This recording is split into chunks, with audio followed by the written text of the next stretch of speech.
Tiana. So for years in cannabis, there have been many brands building their marketing strategies geared towards the male audience. Do you believe there is a shift happening with brands when it comes to their marketing? And I'll follow up with the second one, but let's do that one first. Sure. Yes. Yes and no. Is there a shift happening? A little bit. I mean, I've seen a few women-owned brands, but I found that Queen Mary is one of the very few women-centered brands out there that is catered and geared towards women using cannabis. So I think it's still very young and still has a long way to go. There's a big path to be had for that, to answer that part of the question. Yes. And then what advice would you give to brands that are in the audience or people working with brands on building their marketing strategy to have that catering to women? I love this part of the question.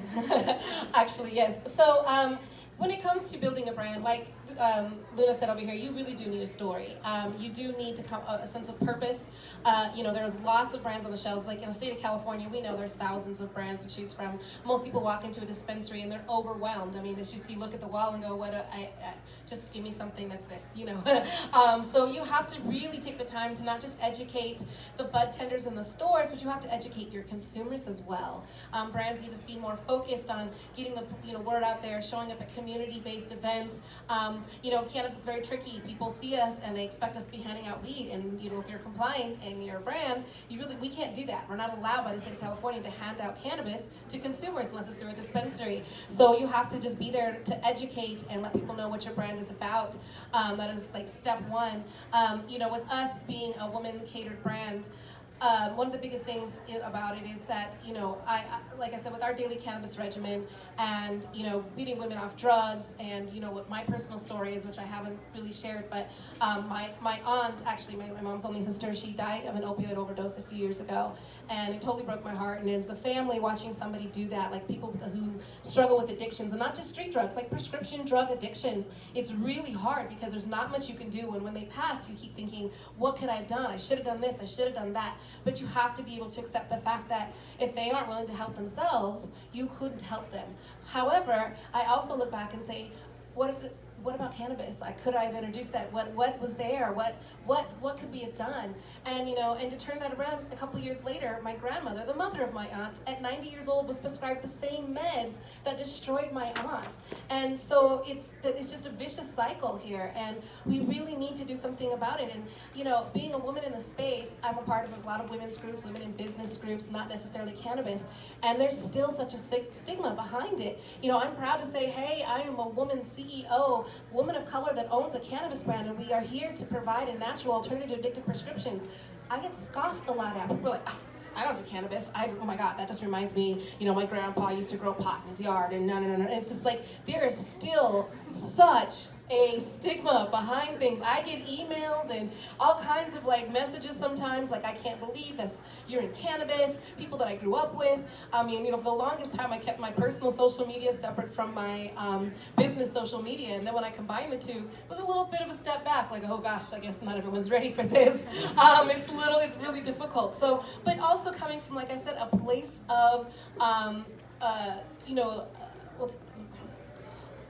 having a heart in it, like a place of passion. The fact that, I'm here because I'm trying to make a difference in people's lives, because we are losing, the opioid addiction crisis in this country is gaining so much. In the past 10 years, we watch this number multiply on itself by 50% each year, the people that die from opioid addictions. And so we really need to, and I know what we do is plant-based, and more medical-based, and there is another side of the culture that in cannabis is more about dabs. It's very much a male culture. It's more about, smoking and, cannabis behind closed doors, college dorm parties, everyone's got a bong, and that's great, and there is that culture, and there is those people that you can market to, but there is such a big space right now. As we know, women in the United States, in the world, in any industry, take up 80% of all consumer sales. And in the cannabis industry, on track for the last 5 years, we have increased our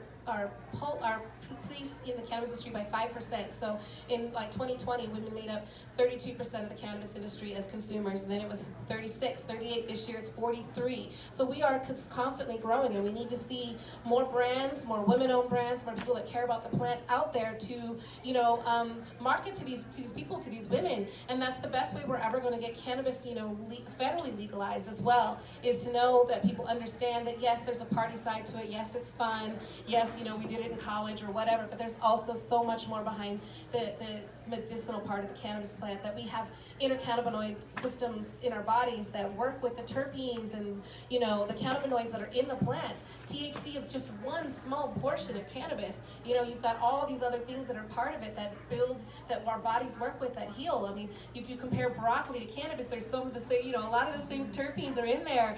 Oranges, apples, flowers, we deal with it every day. So we need to really destigmatize the plant, really decriminalize it. And with women coming up in the industry, I think we're the ones that have the voice. We're the ones that are really working hard to just really have a purpose in the space and believe in the plant and believe what it does. And so, yeah, when it comes to marketing and everything towards women, I hope to see more of us out there.